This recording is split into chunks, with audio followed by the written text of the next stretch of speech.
상견례에 낡은 티코를 타고 왔다고 아버지를 거지 취급하며 파혼시킨 예비 사돈. 다음 날 아버지가 자기들 회사를 박살 내러오면서 시작되는 처절한 참교육 이야기입니다. 서울 마포구의 오래된 연립주택 단지는 이른 아침에 청명한 공기로 가득했다. 볕이 잘 드는 작은 뜰락에는 아버지 서동철이 아끼는 분꽃과 채송화가 소담하게 피어 있었다. 딸 민서가 시집을 간다. 27해 동안 눈에 넣어도 아프지 않을 금쪽 같은 내 딸.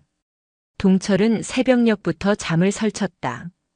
오늘이 바로 그 상견례 날이었다. 민서야, 아침은 먹고 가야지. 굶고 가면 기운 없어. 부엌에서는 된장찌개가 구수하게 끓고 있었다. 동철은 서툰 솜씨로나마 딸의 아침을 챙겨주고 싶어 이른 시간부터 분주했다. 민서는 화장대 앞에서 곱게 단장하며 아버지의 말에 애교 섞인 투정을 부렸다. 아빠, 나 지금 떨려서 밥 안 넘어가. 이따가 한정식집 가서 많이 먹을게. 그래도 한 숟갈이라도 뜨고 가. 아빠가 끓인 찌개 맛없어? 아니거든. 아빠 찌개가 세상에서 제일 맛있어. 민서는 결국 자리에서 일어나 밥상 앞에 앉았다. 아버지의 얼굴에 가득한 걱정과 애정을 보니 차마 거절할 수가 없었다. 10년 전 지병으로 아내를 먼저 떠나보낸 후 동철에게 민서는 세상의 전부였다. 시장에서 작은 부품 가게를 하며 홀로 딸을 키웠다. 민서는 그런 아버지를 실망시키지 않으려 늘 바르고 착하게 자라주었다. 번듯한 대학을 나와 지금은 중소기업 디자인팀에서 제 몫을 다하는 아버지에게는 세상 가장 큰 자랑거리였다. 아빠, 오늘 입을 옷은 어때? 너무 과하지 않아? 민서가 연한 분홍색 원피스를 입고 빙그르르 돌며 물었다. 동철의 눈에 딸은 세상 어떤 꽃보다 아름다웠다. 곱다, 내 딸. 꼭 내 엄마 젊었을 때 보는 것 같네. 아내 이야기에 동철의 눈가가 촉촉해졌다. 민서는 그런 아버지의 마음을 아는 듯 조용히 다가가 손을 잡았다. 아빠도 오늘 정말 멋지다. 양복 맞춘 것 같이 딱 맞아. 동철은 옷장 가장 깊숙한 곳에 보관해 두었던 낡은 양복을 꺼내 입었다. 유행은 한참 지났지만 아내가 살아생전 마지막으로 사준 옷이었다. 정성껏 다림질해 입으니 그리 초라해 보이지는 않았다. 민서의 예비 신랑은 박지훈. 강남에서 꽤 규모가 있는 패션 회사를 운영하는 집안의 외아들이었다. 처음 민서가 지훈을 소개했을 때 동철은 그저 딸이 사랑하는 사람이라기에 마음을 열었다. 몇 번 만나본 지훈은 훤칠하고 예의 발라 보였지만 어딘지 모르게 눈빛에 계산이 서려 있는 듯해 마음 한구석이 개운치 않았다. 하지만 민서가 좋다고 하니 아비로서 그저 축복해 줄 뿐이었다. 아빠, 이따가 식당에는 제 차 타고 같이 가요. 제가 모실게요. 아니다. 내 차는 지훈이 총각이랑 같이 타고 오고. 아빠는 아빠 차 끌고 갈게. 상견례에 늦으면 쓰나. 민서의 얼굴에 잠시 난감한 기색이 스쳤다. 아버지의 차. 그것은 아버지가 세상에서 가장 아끼는 보물이자 민서에게는 애틋한 추억이 담긴 물건이었다. 바로 하늘색 티코. 민서의 어머니가 세상을 떠나기 전 평생 고생만 한 남편을 위해 쌈짓돈을 모아 선물한 차였다. 동철은 아내가 떠난 후에도 그 차를 팔지 않았다. 차라리 자신의 살점을 떼어낼지언정 아내의 마지막 온기가 남은 티코는 버릴 수 없었다. 매일같이 쓸고 닦아 차체에서는 광이 났지만 세월의 흔적까지 지울 수는 없었다. 낡고 작은 경차. 오늘 같은 날 강남 한복판의 최고급 한정식집 주차장에 서 있기에는 어울리지 않는다는 것을 민서도 알고 있었다. 그래도 아빠, 오늘 가는 곳이 청담동이라 주차도 복잡하고 길도 막힐 텐데. 걱정 마라. 이 아빠가 서울에서 운전한 세월이 얼만데. 어서 준비하고 나가거라. 동철은 빙그레 웃으며 먼저 집을 나섰다.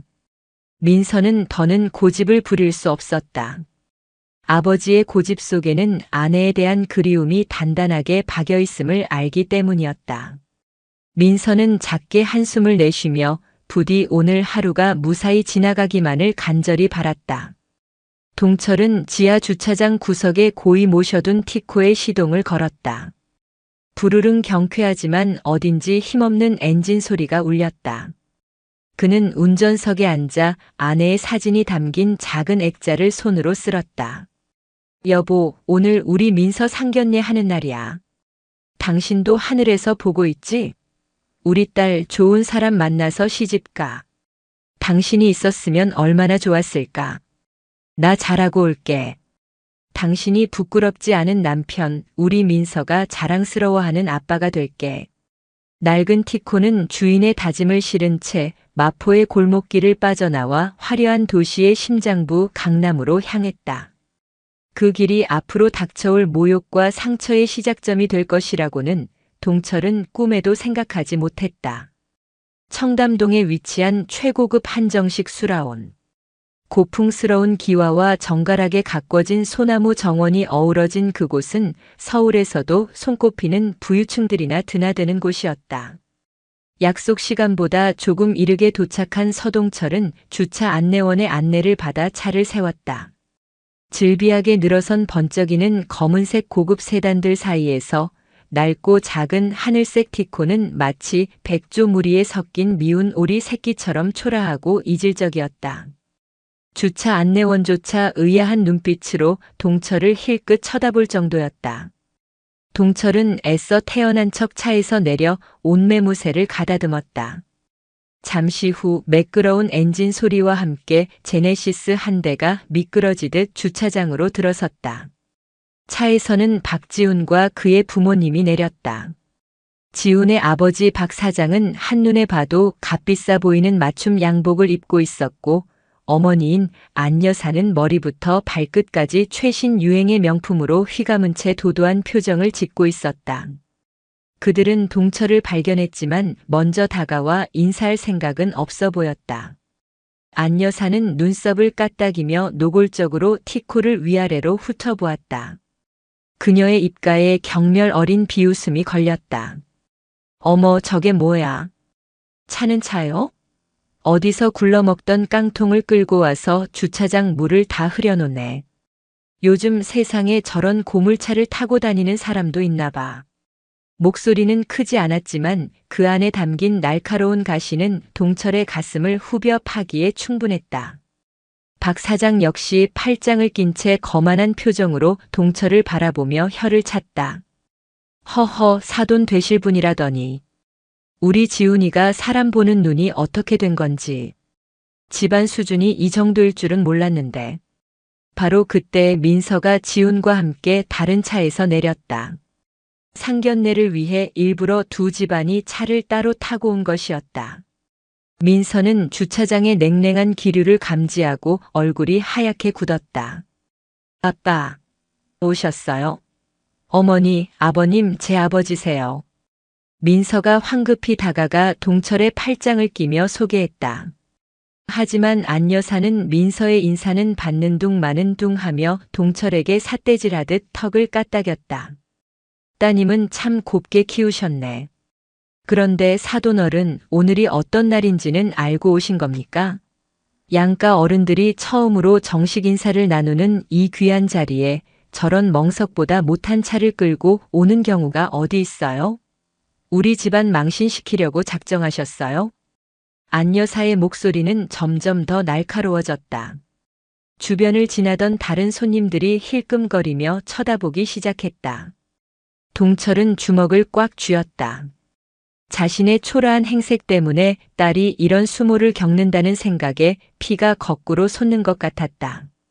하지만 그는 애써 분노를 억누르며 낮은 목소리로 대답했다. 차가 낡아서 죄송스럽게 됐습니다. 그래도 제게는 소중한 의미가 있는 차라. 의미? 무슨 의미요? 거지 같은 살림살이에 대한 변명이라도 하시려고? 됐어요. 듣기 싫으니까. 차가 그 모양이니 옷차림도 볼만하네. 어디 시장 좌판에서 떨이하는 거 주워 입고 오셨나? 모욕적인 언사는 멈추지 않았다. 동철이 평생 일하며 굳은 살이 박인 거친 손을 본 안 여사는 질색하며 소리쳤다. 세상에, 손은 또 왜 저래? 평생 막일이라도 하셨나 봐. 저런 손으로 우리 귀한 아들이랑 악수라도 할 생각하셨어요? 더러워서 어디원. 민서의 눈에서 눈물이 핑 돌았다. 어머니, 제발 그만하세요. 저희 아빠한테 너무 심하신 거 아니에요? 민서가 울먹이며 항변했지만 이번에는 지훈이 나섰다. 그는 민서의 편이 아니었다. 오히려 잔뜩 찌푸린 얼굴로 민서를 나무랐다. 민서야, 내가 더 문제야. 아버지께 미리 말씀을 좀 드리지 그랬어. 하다못해 택시라도 타고 오시라고 하든가. 이게 뭐야, 내 체면이 뭐가 돼. 친구들이 알면 뭐라고 하겠어. 지훈의 말은 동철의 가슴에 박힌 비수였다. 딸이 사랑하는 남자 사위가 될 사람이라고 믿었던 청년의 입에서 나온 말이라고는 믿기지 않았다. 그는 딸을 위로하기는커녕 자신의 체면만을 생각하는 속물이었다. 상황이 파국으로 치닫자 박 사장이 점잖은 척 헛기침을 하며 나섰다. 자자, 그만들 하고 안으로 들어갑시다. 여기까지 와서 밥은 먹고 가야지. 사돈, 오늘은 우리가 사는 거니까 음식값 걱정은 말고 많이 드시오. 평생 이런 데는 와볼 일도 없었을 테니. 그것은 화해가 아닌 더 깊은 모욕이었다. 동철은 더 이상 참을 수 없었다. 그는 굳은 표정으로 민서의 팔을 잡았다. 민서야, 가자.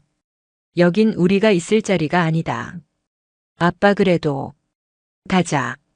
동철의 단호한 목소리에 민서는 더 이상 아무 말도 하지 못했다.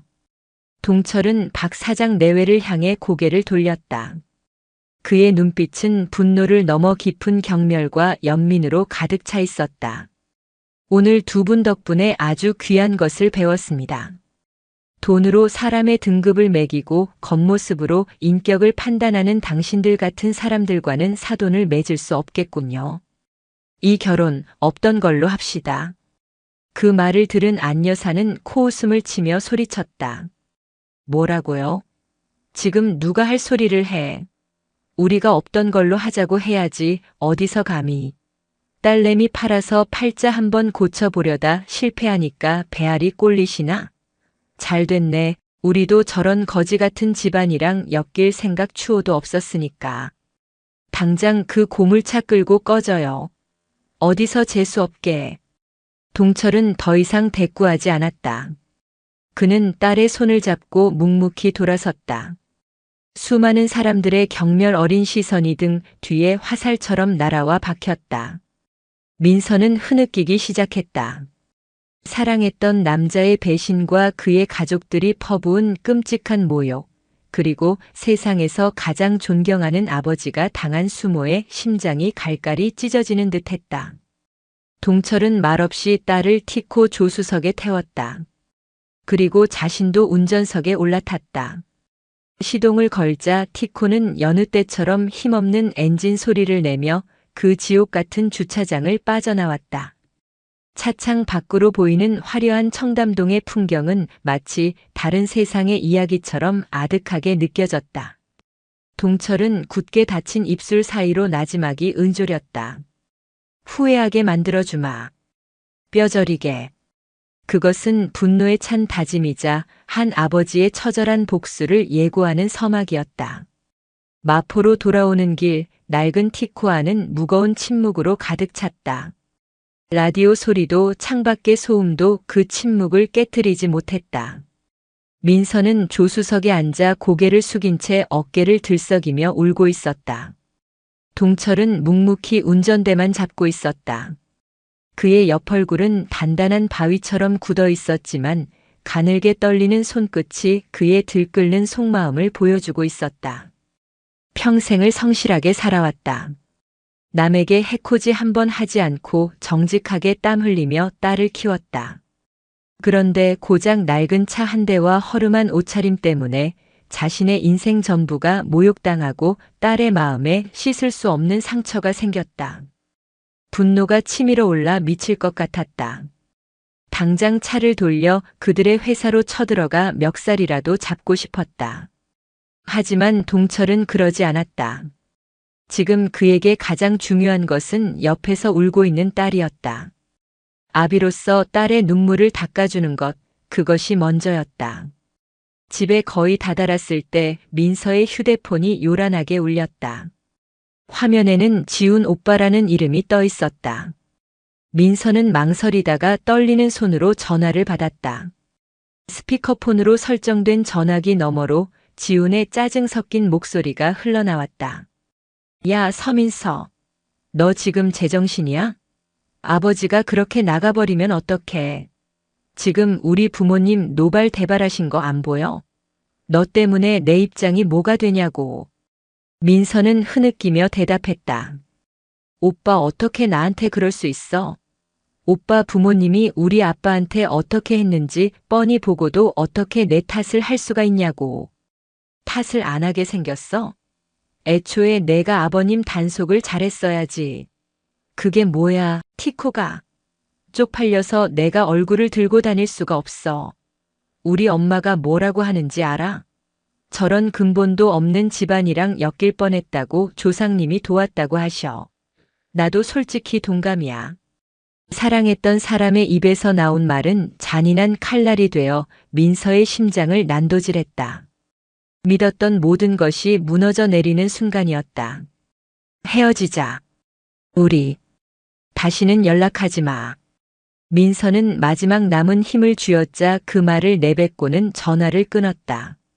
그리고는 아이처럼 소리내어 울기 시작했다. 동철은 조용히 차를 길가에 세웠다. 그리고는 아무 말 없이 딸을 끌어안았다.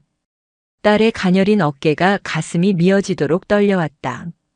아빠 미안해. 나 때문에 아빠가. 아니다. 내 탓이 아니다. 동철은 딸의 등을 토닥이며 나지막이 말했다. 아빠가 미안하다. 아빠가 힘이 없어서 내 딸을 이런 놈에게서 지켜주지 못해서 아빠가 미안하다. 그 순간 동철의 눈에서도 뜨거운 눈물이 흘러내렸다. 아내를 잃었을 때 이후로 처음 흘리는 눈물이었다. 딸 앞에서 약한 모습을 보이고 싶지 않았지만 도저히 참을 수가 없었다. 억눌렀던 분노와 슬픔, 딸에 대한 미안함이 한꺼번에 터져나왔다. 한참을 부둥켜 안고 울던 부녀는 겨우 마음을 추슬렀다. 집으로 돌아온 민서는 그대로 자기 방에 들어가 문을 잠갔다. 동철은 딸의 방문 앞에서 한참을 서성이다가 조용히 거실로 나왔다. 거실 벽에는 아내의 영정 사진이 걸려 있었다. 동철은 사진 속에서 온화하게 웃고 있는 아내를 바라보았다. 여보, 나 어떻게 해야 하지? 우리 민서가 내 딸이 너무 큰 상처를 받았어. 내가 저놈들을 가만두지 않을 거야. 당신이 선물해준 차를 모욕하고 우리 딸의 마음을 짓밟은 대가를 반드시 치르게 할 거야. 당신이 하늘에서 지켜봐줘. 동철의 눈빛이 차갑게 빛났다. 그것은 더 이상 슬픔에 젖은 아버지의 눈빛이 아니었다. 모든 것을 잃을 각오를 한 남자의 냉철하고 결연한 의지가 담긴 눈빛이었다. 그는 서재로 들어가 낡은 전화기 수화기를 들었다. 그리고는 수십 년간 단 한 번도 개인적인 용무로 사용한 적 없는 번호를 눌렀다. 신호음이 몇 번 울리고 정중한 남자의 목소리가 들려왔다. 회장님, 김비서입니다. 웬일이십니까? 동철의 입에서 나온 목소리는 이전의 투박하고 서툰 말투가 아니었다. 낮고 위험 있는 거대한 조직을 이끄는 지도자의 목소리였다. 김비서, 내일 아침 일찍 집으로 와주게. 아주 중요한 볼일이 생겼네. 그리고 아라 패션이라는 회사에 대해 알아봐주게. 박상진이라는 자가 사장의 걸세. 우리 대성정밀과 어떤 관계가 있는지 자금 흐름과 약점까지 샅샅이, 아주 샅샅이 조사해서 내일 아침까지 보고하도록. 전화를 끄는 동철은 창밖을 내다보았다. 어둠이 내린 도시의 불빛들이 아득하게 펼쳐져 있었다. 그 불빛 아래에서 벌어지는 수많은 욕망과 위선들. 동철은 그 속에서 오직 자신의 딸을 지키기 위한 외로운 싸움을 준비하고 있었다. 내일 아침이 밝으면 세상은 알게 될 것이다. 낡은 티코를 타는 초라한 남자가 아니라 거대한 제국의 회장 서동철이 얼마나 무서운 사람인지를, 그리고 오만한 자들이 흘려야 할 피눈물의 대가가 얼마나 끔찍한 것인지를. 폭풍전야의 밤은 그렇게 깊어가고 있었다. 밤새 뜬 눈으로 뒤척인 민서는 새벽녘이 되어서야 잠이 들었다. 악몽을 꾸었다. 차갑고 비웃음 가득한 눈빛들이 자신과 아버지를 둘러싸고 수군거리는 꿈이었다. 꿈속에서 아버지는 끝없이 작아졌고 자신은 소리도 지르지 못한 채 울고만 있었다. 해가 중천에 뜰 무렵 무거운 몸을 일으킨 민서는 퉁퉁 부은 눈으로 거실로 나갔다. 온몸의 기력이 다 빠져나간 듯 손가락 하나 까딱할 힘도 없었다. 아버지는 보이지 않았다. 평소 같으면 작은 뜰락에서 화초를 돌보거나 부엌에서 무언가 부산을 떨고 계실 시간이었다. 아빠도 밤새 잠 못 주무셨겠지. 민서는 죄책감에 가슴이 내려앉았다. 그때였다. 집 앞 골목에서 한 번도 들어본 적 없는 낮고 묵직한 엔진 소리가 들려왔다. 보통 이 오래된 연립주택 단지의 좁은 골목에는 어울리지 않는 소리였다. 호기심에 창문 커튼을 살짝 걷어낸 민서는 자신의 눈을 의심했다. 집 앞 아버지가 늘 티코를 세워두던 바로 그 자리에 칠흑같이 검고 거대한 세단 한 대가 서 있었다. 아침 햇살을 받아 매끄러운 차체가 유려한 빛을 뿜어내고 있었다. 영화에서나 보던 소위 재벌 총수들이나 타고 다닌다는 그런 차였다. 차 옆에는 각 잡힌 검은 양복을 입은 중년의 남자가 허리를 꼿꼿이 세운 채 서 있었다. 마치 조각상처럼 미동도 없는 모습이었다. 그 순간 현관문이 열리고 아버지가 나타났다.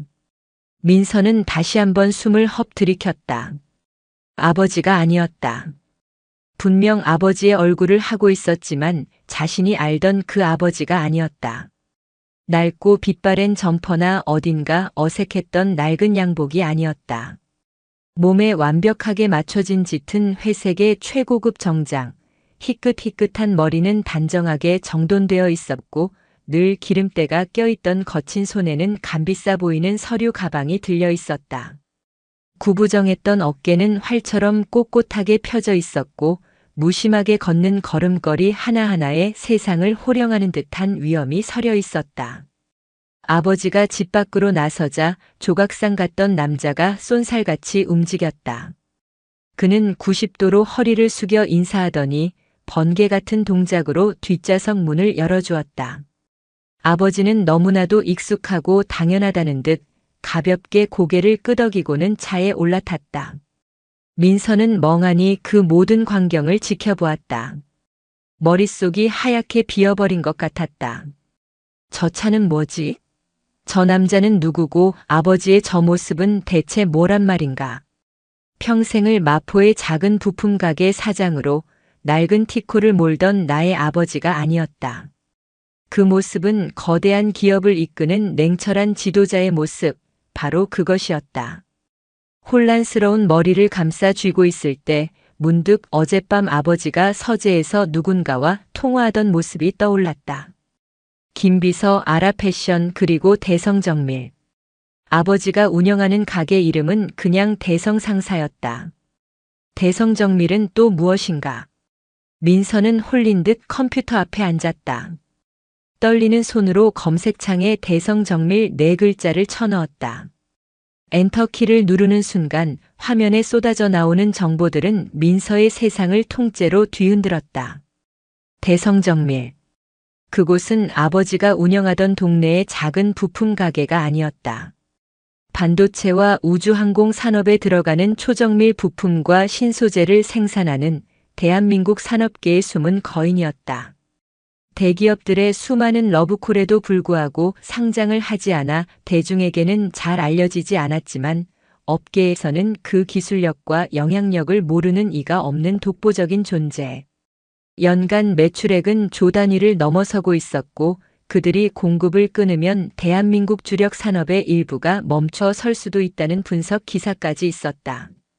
그리고 그 거대한 제국의 심장, 베일에 쌓인 창업주의자 회장의 이름이 화면에 선명하게 떠 있었다. 서, 동, 철. 민서는 온몸에 피가 싸늘하게 식는 것을 느꼈다. 아버지. 나의 아버지가 바로 그 사람이었다. 수많은 기사와 정보들이 퍼즐 조각처럼 민서의 머릿속에서 맞춰지기 시작했다. 왜 아버지는 그토록 거대한 부와 명예를 숨기고 살아오셨을까? 왜 자신에게조차 단 한 번도 진실을 말해주지 않으셨을까? 그 순간 어머니의 얼굴이 떠올랐다. 어머니는 늘 말씀하셨다. 민서야, 돈은 사람을 편하게 해주지만 때로는 괴물로도 만든단다. 돈의 주인이 되어야지 돈의 노예가 되어서는 안 돼. 아빠랑 엄마는 우리 민서가 돈 많은 사람보다 마음이 따뜻한 사람으로 자랐으면 좋겠어. 어머니의 유언과도 같았던 그 말. 아버지는 그 약속을 지키기 위해 딸을 그 거대한 부의 무게와 유혹으로부터 지켜내기 위해 스스로를 평범한 소시민의 삶 속에 가두었던 것이다.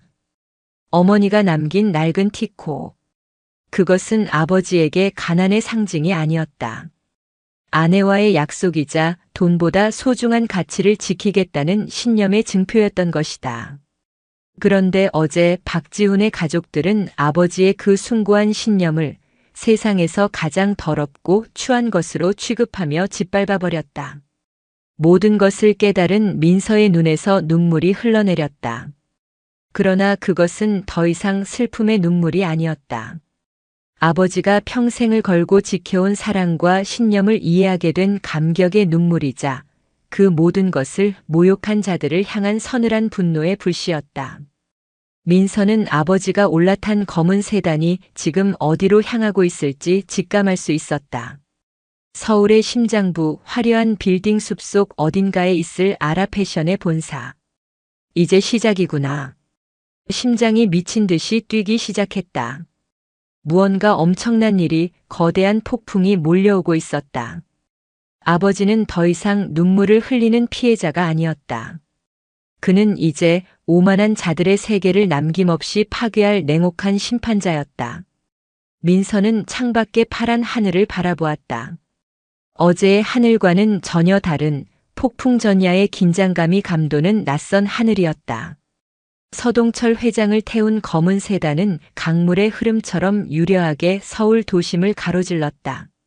행선지는 강남 테헤랄로에 위치한 유리와 강철로 세워진 번쩍이는 아라타워였다.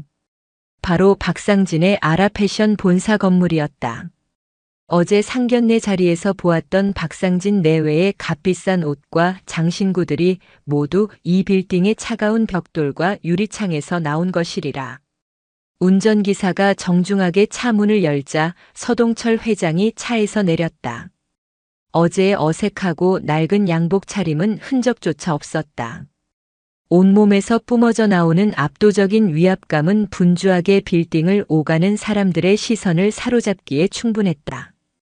서 회장은 망설임 없이 로비로 들어섰고 김 비서가 그의 뒤를 그림자처럼 따랐다. 박상진 사장님을 만나러 왔습니다. 김 비서가 안내 데스크에 낮고 정중한 목소리로 말했다. 젊은 여직원은 약속 명단을 확인하더니 고개를 갸웃거렸다. 약속이 되어 있지 않으신데요. 성함과 용무를 말씀해 주시면 비서실에 전달해 드리겠습니다. 그녀의 눈빛은 비록 값비싼 옷차림의 노신사였지만 약속도 없이 찾아온 불청객을 대하는 듯한 미세한 경계심과 귀찮음이 서려 있었다. 대성정밀의 서동철 회장님이라고 전해주시오. 약속은 없었지만 박 사장이 반드시 만나야 할 아주 중요한 용건이라고. 서 회장이 직접 입을 열었다. 그의 목소리에는 상대방을 거스를 수 없게 만드는 힘이 실려 있었다. 여직원은 대성정밀이라는 이름에 잠시 놀란 듯 했지만 이내 인터폰을 들고 사장실 비서에게 연락을 취했다. 잠시 후 그녀는 곤란하다는 표정으로 말했다. 사장님께서 지금 중요한 회의 중이시라 약속 없이 오신 분은 만나기 어렵다고 하십니다. 용건을 남기시면. 그 순간 서 회장은 그녀의 말을 자르지 않고 로비 한가운데 놓인 최고급 가죽 소파에 가서 깊숙이 몸을 묻었다. 마치 자기 집 거실인 것처럼 편안하고 자연스러운 자세였다. 그는 팔짱을 낀 채 눈을 감았다. 기다리겠다는 무언의 압박이었다. 시간이 흘렀다. 10분, 20분, 30분. 로비를 오가는 직원들은 처음 보는 낯선 노인이 사장실로 통하는 길목을 떡하니 막고 앉아 있는 모습에 수군거리기 시작했다. 안내 데스크 여직원은 안절부절 못하며 몇 번이나 비서실에 연락했지만 돌아오는 대답은 똑같았다. 1시간이 지났을까? 마침내 사장실 비서로 보이는 여성이 도도한 표정으로 로비로 내려왔다. 서동철 선생님 되십니까? 사장님께서 정말 바쁘시니 다음에 정식으로 약속을 잡고 다시 찾아와 주시겠습니까? 그때 서 회장이 감고 있던 눈을 번쩍 떴다. 그의 눈빛은 깊고 고요했지만 그 안에는 상대방을 얼어붙게 만드는 서늘한 기운이 담겨 있었다. 내가 오늘 박상진 사장을 만나지 못하면 아마 박 사장은 내일 아침 이 회사로 출근하지 못하게 될 것이요. 그래도 상관없다면 나는 이만 돌아가 보겠소. 그것은 협박이라기보다는 이미 결정된 미래를 통보하는 듯한 어조였다. 비서는 서 회장의 알 수 없는 자신감과 카리스마에 압도되어 순간 할 말을 잃었다. 그녀는 잠시 망설이다가 다급하게 다시 사장실로 올라갔다. 잠시 후 안내 데스크의 인터폰이 요란하게 울렸다. 전화를 받은 여직원의 얼굴은 새하얗게 질렸다. 그녀는 떨리는 목소리로 서 회장에게 말했다. 서 회장님 이쪽으로 올라오시랍니다. 최고층에 위치한 사장실 문이 열리자 박상진 사장이 귀찮음과 짜증이 뒤섞인 표정으로 서 있었다. 대체 누구신데 아침부터 회사 로비에서 소란을 피우십니까? 대성정밀. 우리와 거래하는 대성정밀은 회장님이 연세가 지긋하신 분으로 아는데 어디서 감히 회장님 성함을. 그는 말을 잇지 못했다. 눈앞에 서 있는 위풍당당한 노신사의 얼굴이 어제 상견례 자리에서 스치듯 보았던 낡은 티코에서 내리던 그 초라한 남자와 겹쳐졌기 때문이었다. 하지만 도저히 동일 인물이라고는 믿을 수가 없었다. 서 회장은 그의 사무실 안으로 성큼 걸어 들어갔다. 그리고는 그의 책상 앞 소파에 깊숙이 몸을 묻었다. 어제 뵙고 오늘 또 뵙는군요. 박상진 사장. 그제야 박상진은 눈앞의 남자가 어제 그 거지 취급을 했던 딸의 아버지라는 사실을 깨달았다. 그의 얼굴에 당혹감과 불쾌감이 동시에 스쳐 지나갔다. 아니, 당신이 어떻게 여기까지 무슨 행패를 부리려고 온 거요?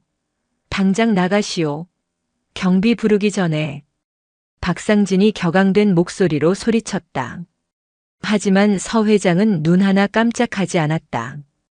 오히려 여유로운 미소를 머금었다.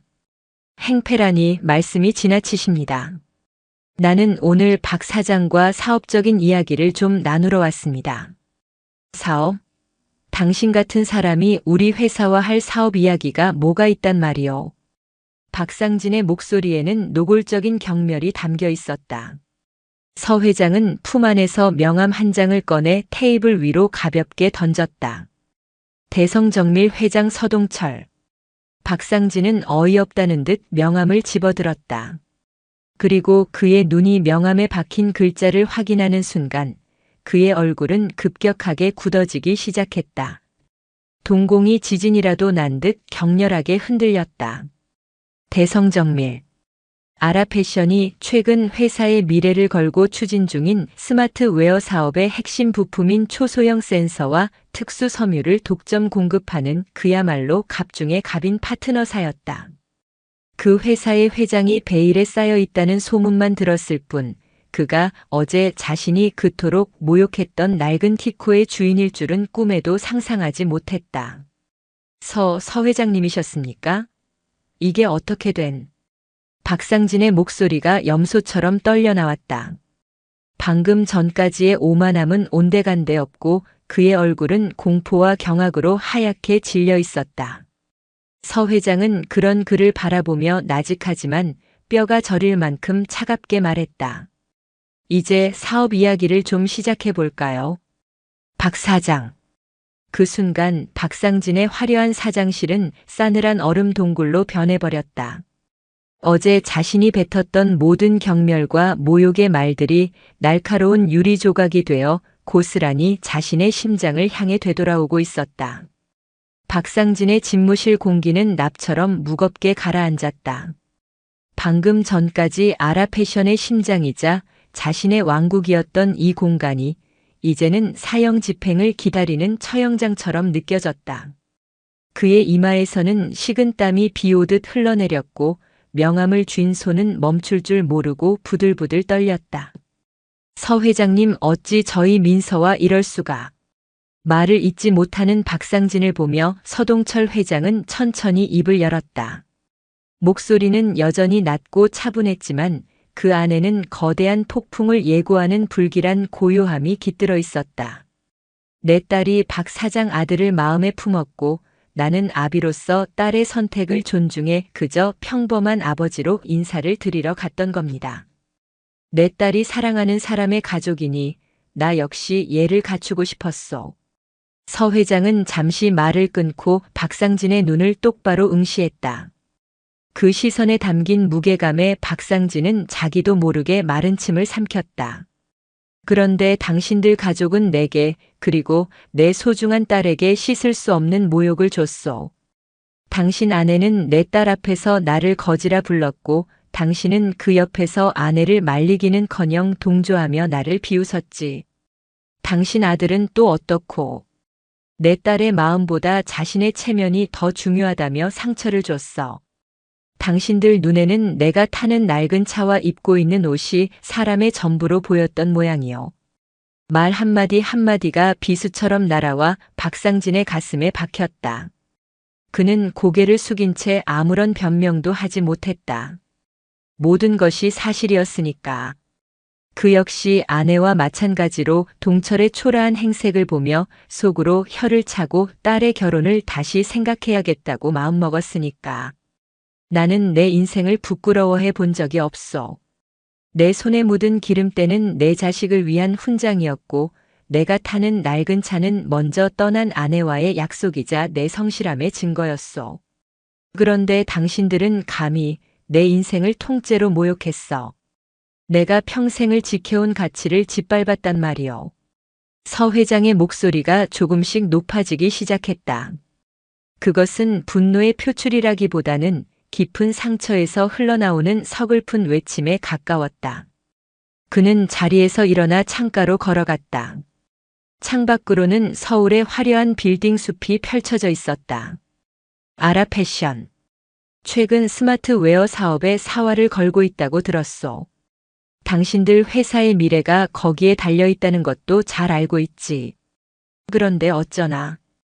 그 사업에 들어가는 핵심 센서와 제어 모듈, 심지어 그 특수 섬유 원사까지 전부 우리 대성정밀이 독점 공급하는 물건인데. 박상진의 얼굴은 이제 하얀색을 넘어 잿빛으로 변해 있었다. 그는 무언가 말을 하려고 입을 뻐끔거렸지만 목소리가 나오지 않았다. 오늘부로 대성정밀은 아라 패션에 대한 모든 부품 공급을 전면 중단할 것이요. 현재 진행 중인 계약은 즉시 파기하겠소. 위약금? 물론 물어야겠지. 하지만 당신네 회사 하나 망가뜨리는 값으로는 아주 저렴한 수준일 게야. 회장님, 제발 그건 안 됩니다. 저희 회사 망하라는 말씀이십니까? 박상진이 다급하게 외치며 자리에서 벌떡 일어났다. 서 회장은 천천히 몸을 돌려 그를 바라보았다. 그의 눈에는 일말의 동정심도 없었다. 망하라고 하는 소리가 맞소.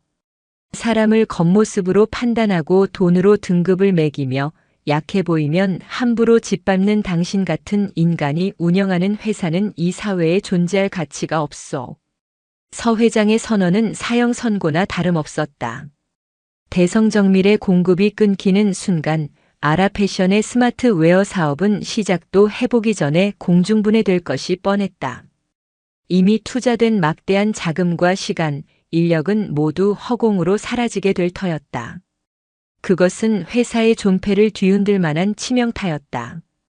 뿐만 아니라 아라패션의 주거래 은행 몇 군데의 은행장들이 나와는 아주 막역한 사이라는 사실도 알려드리지.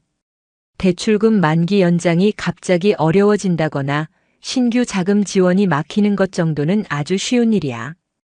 아, 그리고 당신네 주력 브랜드가 입점해 있는 백화점 총괄 사장과는 매주 주말마다 함께 등산을 하는 사이인데 가을 개편 때 매장 위치를 좀 구석진 곳으로 옮겨달라고 부탁해 봐야겠군. 서 회장은 마치 장기판에 말을 옮기듯 아라패션의 숨통을 조일 수 있는 방법들을 하나씩 아주 차분하게 읊어나갔다. 박상진은 다리에 힘이 풀리는 듯 휘청거리며 소파에 주저앉았다. 그는 서 회장이 단순한 협박을 하는 것이 아님을, 그리고 그가 말하는 모든 것을 실행에 옮길 수 있는 힘을 가진 사람이라는 것을 뼈저리게 깨달았다. 왜 이렇게까지 하시는 겁니까? 저희가 죽을 죄를 졌습니다. 제 아내가 미쳤었나 봅니다. 제발 용서해 주십시오, 회장님.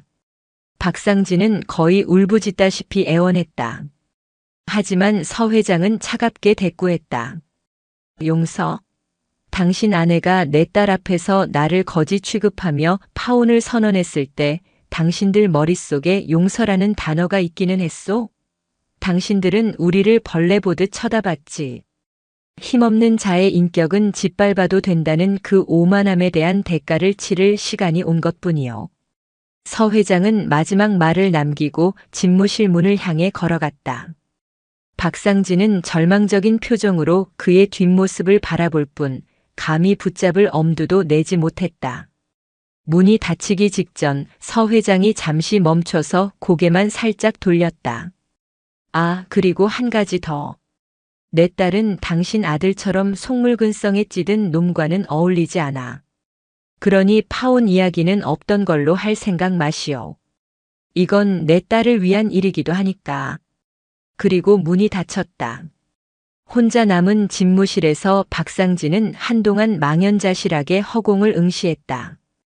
거대한 태풍이 자신의 인생을 통째로 집어삼키기 위해 몰려오고 있음을 직감했다.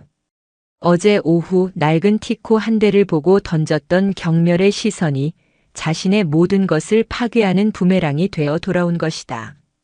서 회장이 아라타워를 떠난 직후 박상진은 공황 상태에 빠졌다. 그는 비서에게 떨리는 목소리로 당장 모든 임원들을 비상 소집하라고 지시했다. 하지만 이미 늦어 있었다. 서 회장의 말은 단순한 엄포가 아니었다. 오전 11시를 기점으로 아라패션의 주가는 폭락하기 시작했다. 어디선가 핵심 파트너사와의 계약 파기설이라는 흉흉한 소문이 증권가 정보지를 통해 퍼져나갔고 기관 투자자들이 무섭게 물량을 쏟아내기 시작했다.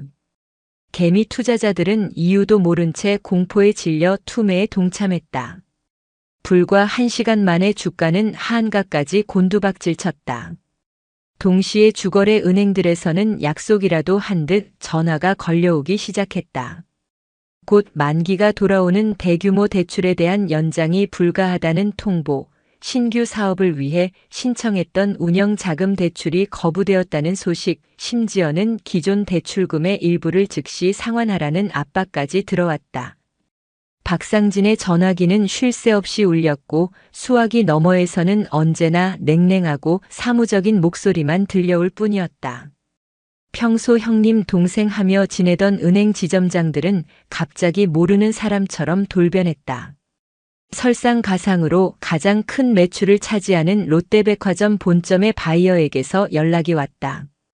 다음 시즌 매장 개편에서 아라패션의 주력 브랜드 매장을 지하 1층, 그것도 가장 구석진 행사장 옆으로 옮기게 되었다는 일방적인 통보였다. 노른자위로 불리던 2층 중앙 매장에서 하루아침에 밀려나게 된 것이다. 이는 단순히 매출 감소의 문제가 아니었다. 업계에서 아라 패션의 위상이 땅에 떨어졌다는 것을 공표하는 상징적인 사건이었다. 회사는 그야말로 아수라장이 되었다. 임원들은 창백한 얼굴로 회의실에 모여 앉았지만 뾰족한 대책을 내놓지 못했다. 모든 악재가 동시다발적으로 마치 잘 짜인 각본처럼 회사의 목을 조여오고 있었다. 박상진은 그제야 서동철이라는 이름이 가진 무시무시한 힘을 실감했다. 그는 보이지 않는 거대한 손으로 아라 패션이라는 모래성을 아무렇지도 않게 허물어뜨리고 있었다. 그날 저녁 박상진의 가족은 강남 도곡동의 최고급 주상복합 아파트, 그들의 성체와도 같았던 집으로 돌아왔다. 하지만 그곳은 더 이상 안식처가 아니었다. 모든 것이 무너져 내린 폐허이자 서로를 향한 원망과 비난만이 메아리치는 지옥이었다. 박상진은 귀가하자마자 아내 안여사와 아들 지훈을 거실에 불러 모았다. 그의 얼굴은 반나절 만에 10년은 늙어버린 듯 퀭했고 목소리는 마른 나뭇가지처럼 힘없이 갈라져 나왔다. 다 끝났어. 그 한마디에 안여사가 히스테릭하게 소리쳤다. 뭐가 끝났다는 거예요? 당신이 어떻게든 해결했어야죠. 그깟 늙은이 하나 때문에 우리 아라 패션이 무너지는 걸 보고만 있었다는 말이에요. 그깟 늙은이? 당신이 어제 거지라고 손가락질했던 그 사람이 대성정밀의 서동철 회장이야. 대한민국 반도체 산업의 심장을 쥐고 있는 사람이라고. 우리가 감히 쳐다볼 수도 없는 하늘 같은 존재였단 말이야. 박상진이 절규하듯 외치자 안여사의 얼굴이 새하얗게 질렸다. 믿을 수 없다는 듯 믿고 싶지 않다는 듯 고개를 거칠게 내저었다. 아들 지훈 역시 넋이 나간 표정으로 소파에 주저앉았다. 그의 머릿속에서는 어제 자신이 민서에게 퍼부었던 모욕적인 말들이 생생하게 되살아나고 있었다. 쪽팔려서 얼굴을 들고 다닐 수가 없어. 그 쪽팔린 티코의 주인이 자신의 아버지가 굽실거려야만 겨우 만날 수 있는 거물 중에 거물이었다니. 그래서 이제 우리는 어떻게 되는 건데요? 회사 부도나는 거예요? 지훈이 떨리는 목소리로 물었다. 그의 관심은 오직 하나, 자신의 풍요로운 삶이 끝장날지도 모른다는 공포뿐이었다. 방법은 딱 하나뿐이야. 박상진이 퀭한 눈으로 가족들을 둘러보았다. 그를 찾아가야 해. 그의 집으로. 우리가 어제 그토록 경멸했던 마포의 그 낡은 연립주택으로 가서 무릎 꿇고 빌어야 해. 살려달라고. 그 말이 떨어지는 순간 안여사가 바닥에 주저앉아 통곡하기 시작했다. 내가 거길 어떻게 가? 내가 그 거지 영감탱이 앞에서 어떻게 무릎을 꿇어? 차라리 죽으면 죽었지. 난 못해. 죽어? 회사가 망하고 우리가 길바닥에 나앉으면 죽는 것보다 더한 꼴을 당하게 될 거요. 당신이 어제 뱉은 말, 당신이 보인 그 오만함 때문에 이 모든 일이 벌어졌어. 당신이 시작했으니 당신이 가서 끝을 맺어야 할 것 아니야. 박상진과 안여사는 서로의 머리채라도 잡을 듯 으르렁거렸다. 지훈은 그저 머리를 감싸 쥔 채 괴로워할 뿐이었다. 한때는 대한민국 상류층을 자부하며 화목한 척, 고상한 척 연기했던 가족의 민낯은 이토록 추악하고 이기적이었다. 몇 시간을 싸우고 울부짖던 끝에 그들은 결국 현실을 받아들일 수밖에 없었다. 해가 서쪽으로 기울어 어스름이 내릴 무렵 세 사람은 마치 장례식장으로 향하는 상주처럼 침통한 표정으로 집을 나섰다. 그들의 자랑이었던 번쩍이는 제네시스는 이제 그들의 죽어버린 자존심을 싣고 달리는 관처럼 느껴졌다. 차가 강남의 화려한 불빛을 뒤로하고 강북의 낡은 동네로 접어들수록 차 안의 공기는 더욱 무겁게 가라앉았다. 마포의 낡은 연립주택 단지. 비좁은 골목길과 군데군데 페인트가 벗겨진 낡은 외벽. 그들은 차마 차에서 내리지 못하고 한참을 망설였다. 어제는 그토록 하찮고 더럽게 보였던 이 풍경이 오늘은 자신들의 운명을 결정할 신의 재단처럼 두렵고 무겁게 다가왔다. 내리자. 박상진이 힘겹게 입을 열었다. 세 사람은 약속이라도 한 듯 심호흡을 하고 차에서 내렸다. 계단을 오르는 그들의 발걸음은 천근만근 무거웠다. 마침내 문제의 현관문 앞에 섰을 때 안 여사는 다리가 풀려 주저앉을 뻔했다. 박상진이 초인종을 눌렀다. 짧은 정적 후 문이 열리고 민서가 나타났다. 민서의 얼굴에는 어떤 표정도 없었다. 차갑게 얼어붙은 무표정. 어제의 눈물과 슬픔은 온데간데 없고 그 자리에는 경멸과 냉소만이 남아 있었다. 그녀는 세 사람을, 특히 지훈을 벌레 보듯 쳐다보았다. 여긴 어쩐 일이세요? 아직도 저희 아버지께 드릴 모욕이 더 남으셨나 봐요. 민서의 얼음장 같은 목소리에 지훈은 저도 모르게 몸을 움찔했다. 민서야, 그게 아니라 아버님 좀 뵙게 해줘. 우리가 다 잘못했어. 제발. 지훈이 비굴하게 변명하려던 순간 집안에서 서동철 회장의 나직한 목소리가 들려왔다. 들여보내거라. 민서는 마지못해 문을 활짝 열었다. 세 사람은 마치 죄인처럼 고개를 숙인 채 집 안으로 들어섰다. 낡았지만 정갈하게 정돈된 거실. 그들은 어색하게 서서 어쩔 줄을 몰랐다. 안 여사는 집안을 둘러보며 자신이 얼마나 큰 착각을 하고 살았는지 깨달은 듯한 표정을 지었다. 이곳이 수천억, 아니 수조 원의 자산을 움직이는 기업 회장의 집이라고는 도저히 상상할 수 없었을 것이다. 그때 서재에서 서동철 회장이 걸어 나왔다. 평소 입던 편안한 옷차림이었지만 그의 몸에서는 어제와는 비교도 할 수 없는 거대한 위압감이 뿜어져 나왔다. 그는 세 사람을 보고도 조금도 놀라지 않았다. 마치 그들이 올 것을 이미 알고 있었다는 듯한 표정이었다. 박상진과 안 여사 그리고 지훈은 서 회장을 보자마자 그 자리에 무너져 내렸다. 회장님, 저희가 죽을 죄를 졌습니다. 박상진이 바닥에 이마를 박고 절규했다. 안 여사 역시 체면도 자존심도 다 내팽개친 채 이마가 바닥에 닿을 듯 절을 하며 통곡했다. 지훈도 부모를 따라 엎드렸다. 어제 상견례 자리에서 서 회장을 거지라고 불렀던 바로 그 입으로 이제는 그를 회장님이라 부르며 용서를 구하고 있었다. 인간의 존엄성과 자존심이 돈과 권력 앞에서 얼마나 쉽게 무너질 수 있는지를 보여주는 한편의 비극적인 희극이었다. 제 눈이 멀었습니다. 제 입이 방정이라 감히 하늘 같은 분을 몰라 뵙고 그런 망발을 저질렀습니다. 이 천박한 년을 죽여주십시오. 대신 제발 저희 남편 회사만은 우리 지훈이 아빠가 평생을 바쳐 이룬 회사입니다. 제발 거두어 주십시오. 안 여사는 쉴 새 없이 이마를 바닥에 찌으며 울부짖었다. 박상진 역시 고개를 들지 못한 채 떨리는 목소리로 말을 이었다. 제 아내와 제가 그리고 제 아들놈이 회장님과 따님께 씻을 수 없는 상처를 드렸습니다. 어떤 벌이라도 달게 받겠습니다. 하지만 저희 회사에는 수많은 직원들과 그 가족들의 생계가 달려 있습니다. 저 하나 때문에 여러 사람을 길거리에 나앉게 할 수는 없습니다. 부디 자비를 베풀어 주십시오. 민서는 차마 그 광경을 더 지켜볼 수가 없어 고개를 돌렸다. 통쾌함보다는 씁쓸함과 허탈함이 더 컸다. 저들이 조금이라도 진심으로 뉘우치고 있을까?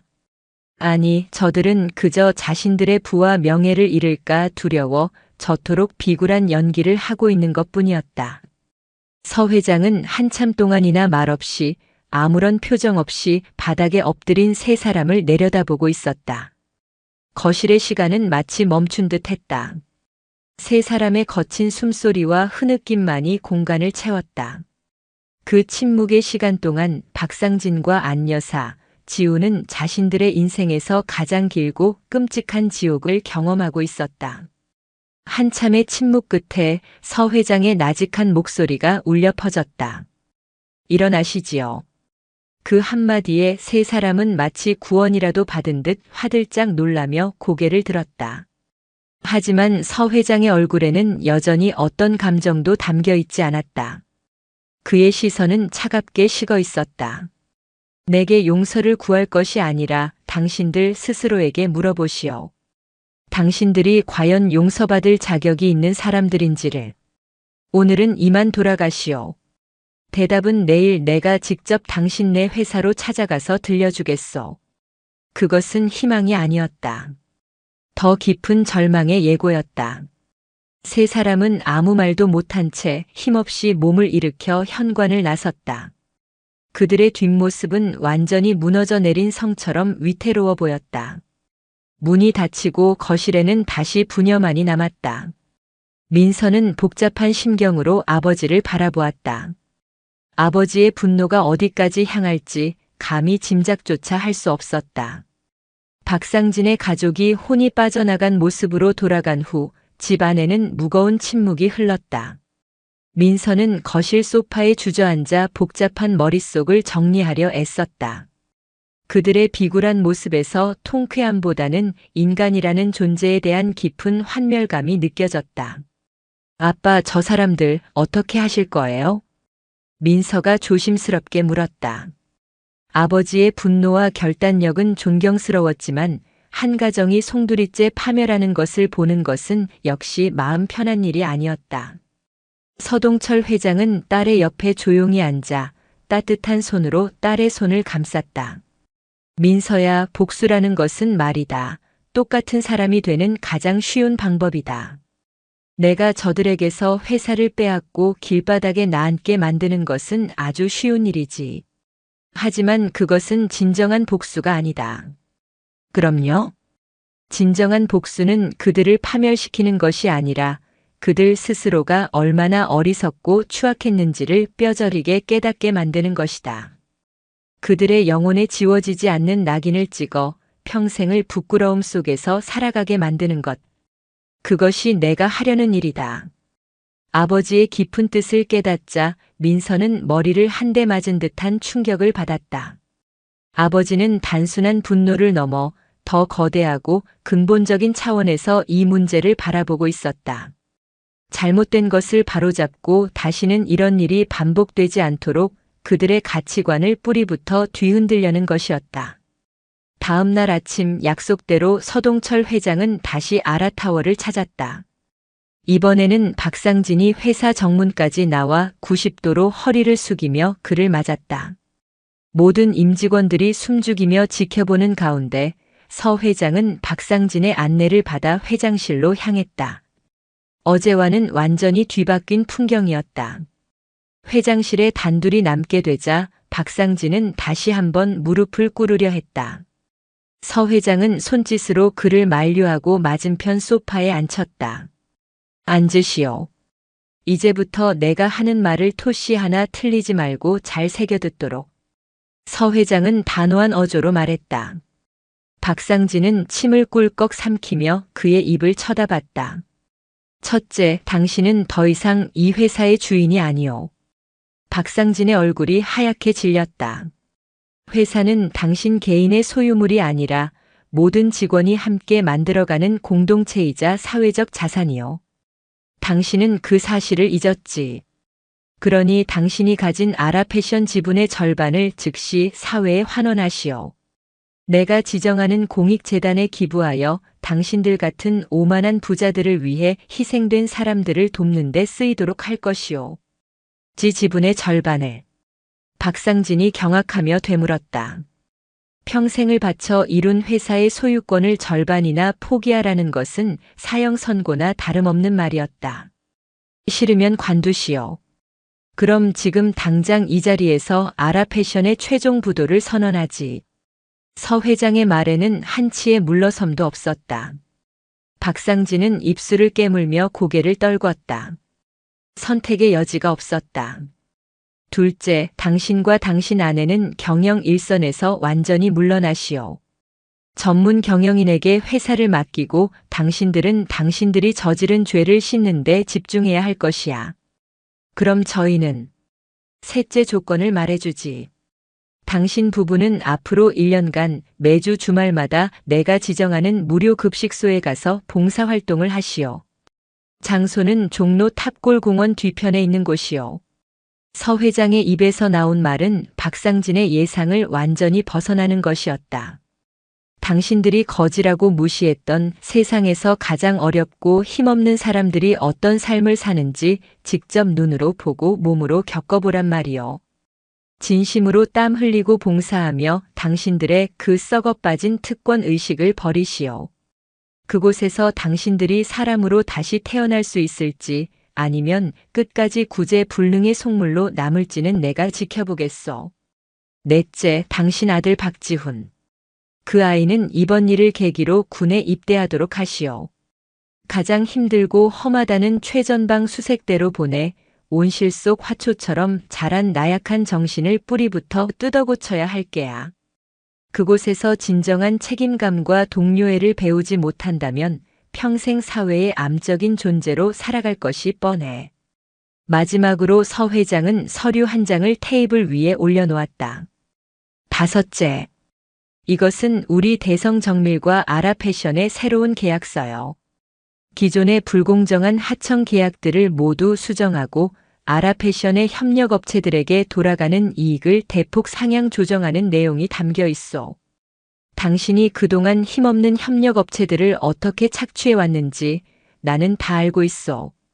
당신이 무릎 꿇었던 그 치욕을 당신의 협력업체 사장들에게 똑같이 느끼게 해주지 않겠다는 보장이 어디 있겠소? 이 계약서에 서명하고 앞으로 투명하고 공정한 기업 문화를 만들겠다고 약속하시오. 서 회장이 내건 조건들은 돈으로 해결할 수 있는 것들이 아니었다. 그것은 그들의 삶의 방식과 가치관을 뿌리부터 바꾸라는 더없이 근본적이고 가혹한 요구였다. 박상진은 망연자실한 표정으로 서 회장을 쳐다볼 뿐 아무런 대답도 하지 못했다. 대답은 오늘 안으로 듣겠소. 만약 이 조건들을 받아들이지 못하겠다면 아라패션은 오늘 해가 지기 전에 역사 속으로 사라지게 될 것이야. 그리고 당신 가족은 사회에서 매장당하겠지. 선택은 당신 몫이요. 서 회장은 차갑게 말을 맺고 자리에서 일어났다. 그는 더 이상 박상진을 쳐다보지도 않고 집무실을 나갔다. 홀로 남은 박상진은 테이블 위에 놓인 계약서를 한참 동안 내려다보았다. 그것은 단순한 종이 서류가 아니었다. 자신의 오만했던 과거를 청산하고 완전히 새로운 인간으로 다시 태어날 것을 요구하는 잔인하고도 지혜로운 심판의 기록이었다. 그는 떨리는 손으로 펜을 집어들었다. 후회와 치욕의 눈물이 계약서 위로 뚝뚝 떨어졌다. 박상진은 서동철 회장이 내건 모든 조건을 받아들였다. 그것은 선택이 아니라 생존을 위한 유일한 길이었다. 그는 그날 오후 곧바로 변호사와 회계사를 만나 지분 사회 환원 절차에 착수했다. 회사에는 비상 경영 체제를 선포하고 자신과 아내가 경영에서 손을 뗄 것이며 곧 전문 경영인을 초빙할 것이라고 공표했다. 아라패션의 임직원들은 엄청난 충격과 혼란에 휩싸였지만 한편으로는 회사가 망하지 않았다는 사실에 안도했다. 진짜 지옥은 집에서 시작되었다. 박상진이 서 회장의 조건들을 아내 안여사와 아들 지훈에게 전달했을 때 집안은 그야말로 아수라장이 되었다. 뭐라고요? 나더러 그 거지 소굴에 가서 밥을 푸라고. 내가 평생 손에 물 한 번 안 묻히고 살았는데. 당신 미쳤어? 이건 그냥 죽으라는 거잖아. 난 못해. 절대 못해. 안 여사는 머리를 풀어 헤치고 발악했다. 그녀에게 사회적 지위와 품위는 목숨과도 같은 것이었다. 그것을 모두 버리고 가장 낮은 곳으로 내려가라는 것은 그녀에게 사형 선고나 다름없었다. 지훈 역시 마찬가지였다. 아버지, 최전방 수색대요? 저보고 군대 가서 죽으라는 말씀이세요? 제가 왜요? 제가 뭘 그렇게 잘못했는데요? 싫어요. 전 절대 못 가요. 유학을 핑계로 차일피일 미뤄왔던 군 입대, 그것도 가장 험한 곳으로 가야 한다는 사실에 지우는 공포에 질려 소리쳤다. 시끄러워. 박상진이 버럭 소리를 질렀다. 그의 눈은 충혈되어 있었다. 너희들이 한 짓을 생각해봐. 너희들의 그 오만함과 어리석음 때문에 내 평생이 담긴 회사가 날아갈 뻔했어. 이것도 서 회장님이 마지막 자비를 베풀어 주신 거야. 싫어? 그럼 당장 우리 세 식구 모두 손잡고 한강으로 뛰어내리든가. 그들의 추악한 싸움은 밤새도록 이어졌다. 하지만 결국 그들은 무릎을 꿇을 수밖에 없었다. 그들에게는 다른 선택지가 없었다. 그리고 운명의 첫 주말이 밝았다. 안 여사는 옷장 앞에서 몇 시간을 서성였다. 무엇을 입어야 할지 알 수 없었다. 수백만 원짜리 명품 옷들은 그곳에 어울리지 않았고, 그렇다고 시장에서 산 듯한 허름한 옷을 입는 것은 자존심이 허락하지 않았다. 결국 그녀는 가장 무난해 보이는 어두운 색의 바지와 스웨터를 골라 입었다. 그럼에도 불구하고 애써 감추려 해도 감춰지지 않는 부티는 그녀를 더욱 이질적인 존재로 만들었다. 종로 탑골공원 뒤편의 무료 급식소. 퀴퀴한 음식물 쓰레기 냄새와 수많은 사람들의 땀 냄새가 뒤섞인 공기가 코를 찔렀다. 박상진과 안 여사는 입구에서부터 얼굴을 찌푸렸다. 급식소 안은 이른 아침부터 식사를 기다리는 노숙인들과 독거노인들로 가득했다. 그들의 남루한 행색과 공허한 눈빛을 마주한 안 여사는 저도 모르게 뒷걸음질 쳤다. 오늘부터 새로 봉사 나오신 분들인가? 이리 와서 앞치마부터 둘러요. 몸집이 우람한 주방 아주머니가 그들을 향해 퉁명스럽게 소리쳤다. 박상진은 굽실거리며 다가가 앞치마를 받아들었지만 안 여사는 움직이지 않았다. 저는 뭘 하면 될까요? 박상진이 묻자 아주머니는 산더미처럼 쌓인 무더기를 가리켰다. 남자는 저기 가서 무 썰고 여자는 이쪽 와서 파 다듬어. 안 여사는 태어나서 처음으로 자신의 손보다 더 큰 식칼을 쥐고 파를 다듬기 시작했다. 눈물이 핑 돌았다. 파가 매워서가 아니었다. 자신의 처지가 너무나도 처량하고 비참해서였다. 평생을 사모님 소리 들으며 우아하게 살아온 자신이 왜 이런 곳에서 이런 험한 일을 해야 하는지 이해할 수 없었다. 시간이 흐르고 배식이 시작되었다. 그들의 역할은 식판에 밥과 반찬을 퍼주는 일이었다. 길게 늘어선 줄. 그들의 눈앞으로 수많은 얼굴들이 지나갔다. 세상의 모든 고통을 짊어진 듯한 얼굴, 모든 것을 체념한 듯한 얼굴, 그럼에도 불구하고 한 끼 식사에 감사하는 얼굴. 그때 한 노숙인이 안 여사 앞에서 식판을 내밀며 그녀를 아는 채 했다. 이 아줌마 잡지에서 본 사람 같은데? 아라 패션 사모님 아니슈? 어떻게 이런 데까지 행차하셨대? 그의 말에 주변 사람들의 시선이 모두 안 여사에게로 쏠렸다. 안 여사는 얼굴이 새빨개져 고개를 들 수 없었다. 숨고 싶었다. 이 자리에서 사라져버리고 싶었다. 점심 배식이 끝나고 그들에게 주어진 마지막 임무는 산더미처럼 쌓인 식기와 솥을 닦는 것이었다. 박상진은 묵묵히 수세미를 들고 기름때 낀 솥을 닦기 시작했다. 그때였다. 옆에서 설거지를 하던 한 노인이 그에게 말을 걸었다. 선생은 꽤나 고생해본 손이구먼. 나는 저기 작은 공장을 하다가 부도가 나서 이렇게 됐소.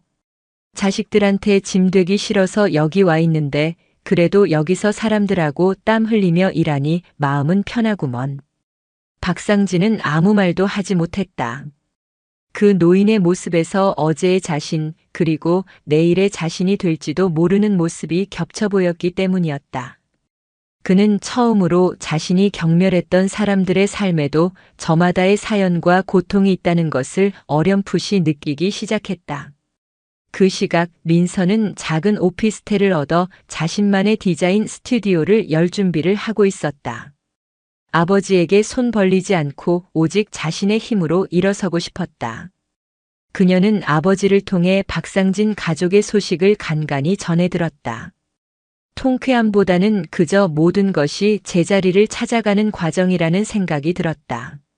하루의 봉사가 끝나고 박상진과 안 여사는 녹초가 되어 급식소를 나섰다. 온몸에서는 땀과 음식물 냄새가 진동했다. 그들은 말없이 제네시스에 올라탔다. 화려하고 안락한 차 안의 공간이 방금 전까지 있었던 그곳과 너무나도 이질적으로 느껴졌다. 그들은 더 이상 싸우지도 불평하지도 않았다.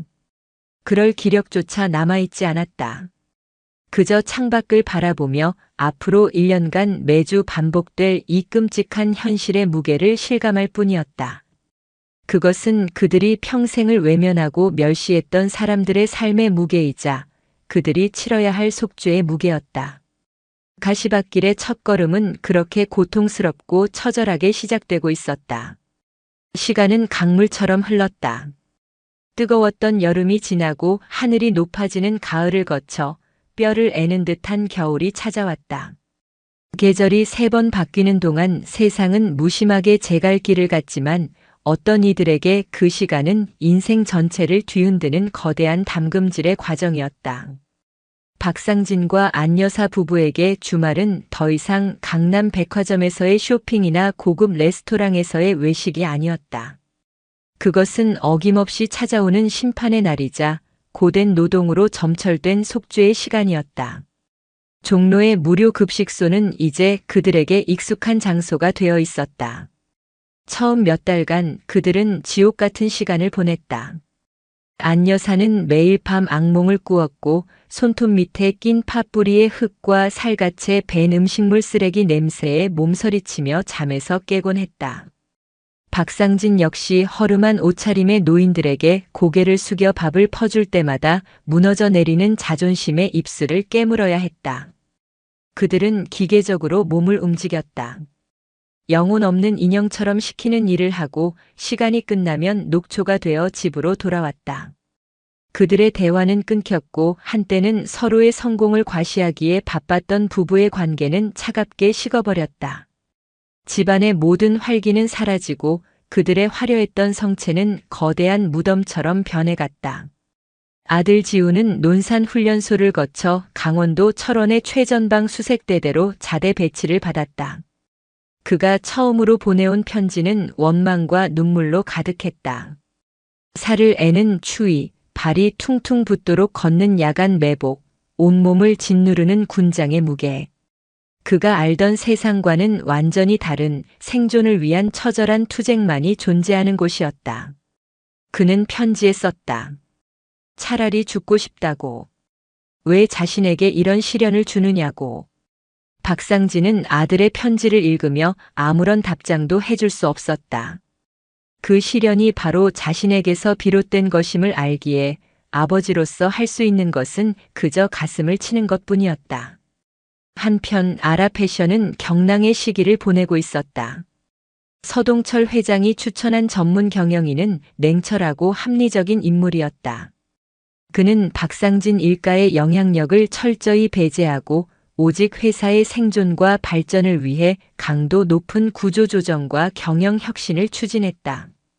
그 과정에서 많은 저항과 혼란이 있었지만 대성정밀이라는 굳건한 버팀목 아래 회사는 조금씩 안정을 되찾아갔다. 특히 새로운 계약서에 따라 협력업체와의 관계가 개선되자 제품의 품질이 눈에 띄게 좋아지기 시작했다. 직원들은 더 이상 사장의 눈치를 보지 않고 자신의 실력과 아이디어로 승부할 수 있는 분위기 속에서 활기를 되찾았다. 회사는 썩은 살을 도려내고 새 살을 돋아내고 있었다. 민서의 삶에도 새로운 바람이 불고 있었다. 그녀는 아버지의 도움을 정중히 사양하고 자신의 퇴직금과 모아두었던 돈을 합쳐 홍대 인근에 작은 디자인 스튜디오를 열었다. 스튜디오 민. 그곳은 온전히 그녀의 땀과 재능으로 채워지는 공간이었다. 처음에는 주문이 없어 라면으로 끼니를 때우는 날도 많았지만 그녀는 결코 좌절하지 않았다. 진심을 담아 디자인한 그녀의 옷들은 온라인 커뮤니티를 통해 조금씩 입소문을 타기 시작했고 독창적이면서도 따뜻한 감성이 담긴 그녀의 디자인을 알아보는 사람들이 하나둘 늘어갔다. 그녀는 더 이상 속물적인 약혼자 때문에 눈물 짓던 나약한 여자가 아니었다. 자신의 이름으로 세상과 당당히 마주서는 강인하고 독립적인 디자이너로 성장하고 있었다. 그렇게 6번째 달이 지나고 겨울의 한복판에 들어선 어느 토요일이었다. 그날따라 유난히 추웠다.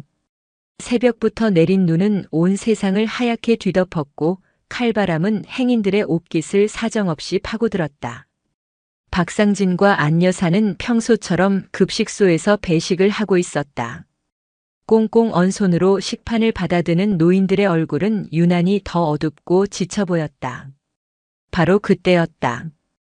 허리가 구불대로 굽은 한 할머니가 식판을 들고 안 여사 앞에 섰다. 다해진 얇은 스웨터에 바람을 막아주기에는 턱없이 부족해 보이는 혹겹 목도리. 할머니는 추위에 덜덜 떨며 간신히 식판을 잡고 있었다. 안 여사는 무심코 할머니의 얼굴을 보았다가 숨을 멈췄다. 깊게 팬 주름과 고생의 흔적이 가득한 그 얼굴이 오래전 세상을 떠난 자신의 친정어머니와 너무나도 닮아 있었기 때문이었다.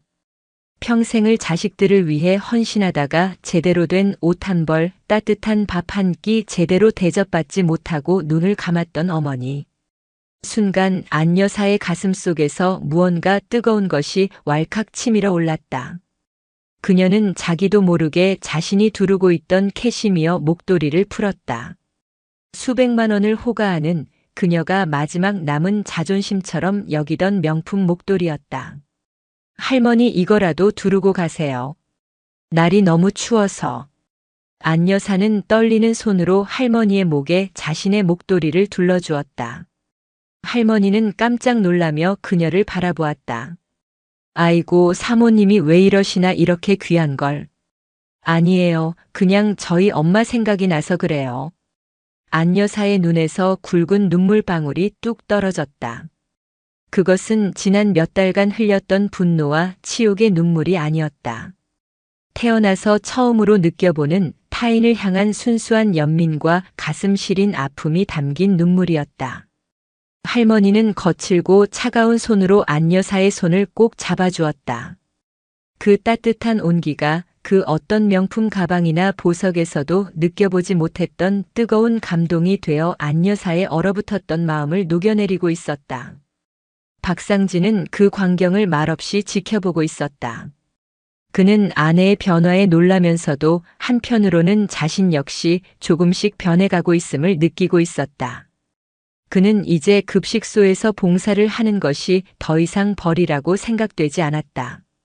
오히려 이곳에서 그는 자신이 잃어버렸던 것들을 배우고 있었다. 얼마 전에는 사업 실패로 모든 것을 잃고 이곳에 오게 되었다는 한 중년 남성과 오랫동안 이야기를 나누었다.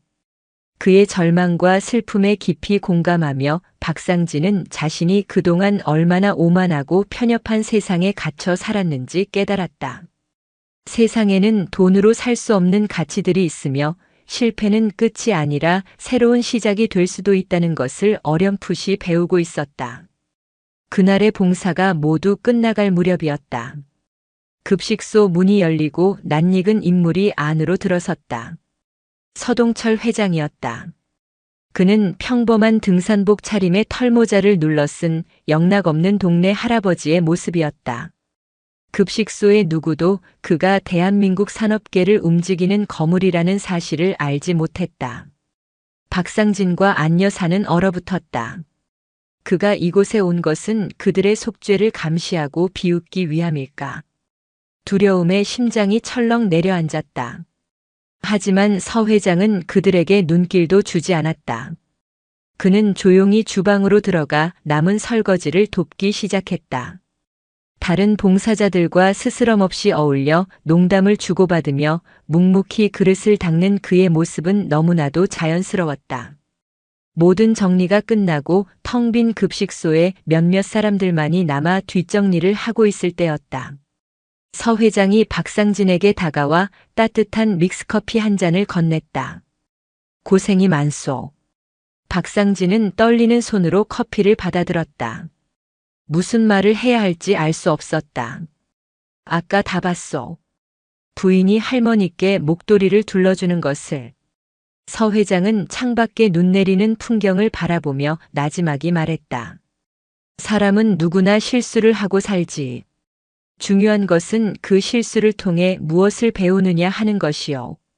당신들은 지난 몇 달간 당신들이 평생 벌어도 사지 못할 아주 귀한 것을 배웠을지도 모르지.